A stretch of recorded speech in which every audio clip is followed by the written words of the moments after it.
Cabdicasiis Maxamuud Muude oo xirsi u dhaqdhaqaaqa bulshada Soomaaliyeed ee dhibban ayaa waxa uu biidhaamin maanta u sameeyay barakacayaal ku nool kaamka Hiiraan-Bile ee duleedka Beledweyne. Barakacayaashan ayaa ka soo hayaamay deegaano iyo degmooyin ka tirsan gobolka Hiiraan oo abaartu ay saameyn ba'an ay ku reebtay. Gurmadka biidhaaminta ah ayaa waxaa samafale Muude u soo wakiishay walaalo Soomaaliyeed oo ku nool magaalada London ee dalka UK oo ay ugu horeyso Maamo Zainab Cali Cadow. Qaar ka mid ah dadkii ka faa'iideystay biyahan ayaa u mahadceliyay walaalaha biidhaamintan loo sameeyay. hooyooyinka biyahaas noo soo dhiibay waa mahadsan yihiin boqolkiiba boqol waa mahadsan yihiin waa oomanaynay dhowr maalmood biyo ma helin hadda waa qabowni biyo waa nala siiyay waa mahadsan yihiin boqolkiiba boqol ijri xasanaad Allah ka siiyo hooyooyinkii biyaha ee sharaftan oo noo keenay oo hooy Zainab iyo maaragtay ay noo soo garteen khayr Allah siiyo aan joogno gabdhaha biyaha noo soo dhiibay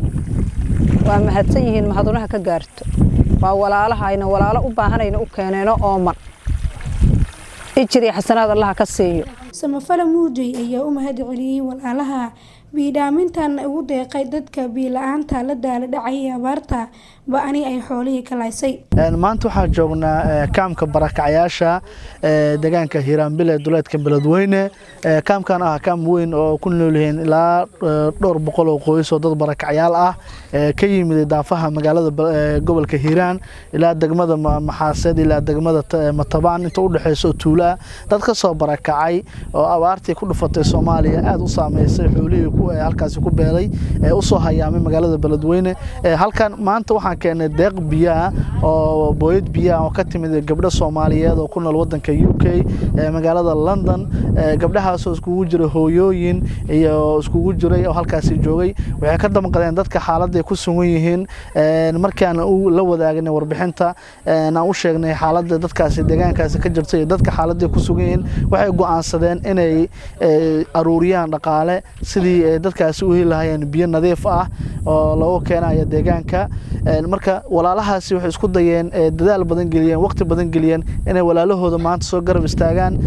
deeqdii ugu horreysay biyaha halkaan keenay gabdhahaasi ka timiday ku nool wadanka UK magaalada London aadaan ugu mahadcelinayaa. ugu horeyso Maamo Zainab oo waqti badan gelisay iyo gabdhihii kale iyo wiilashii dhammaan cid walba oo ka qayb qaadatay oo arintaasi Zainab la wadaagtay dhammaantood soo koobi karin halkaan Ilaahay mahad ka gaarto way ku mahadsan maanta waxay caawiyeen walaalahooda oo halkaan joogo maanta soo caawiyeen.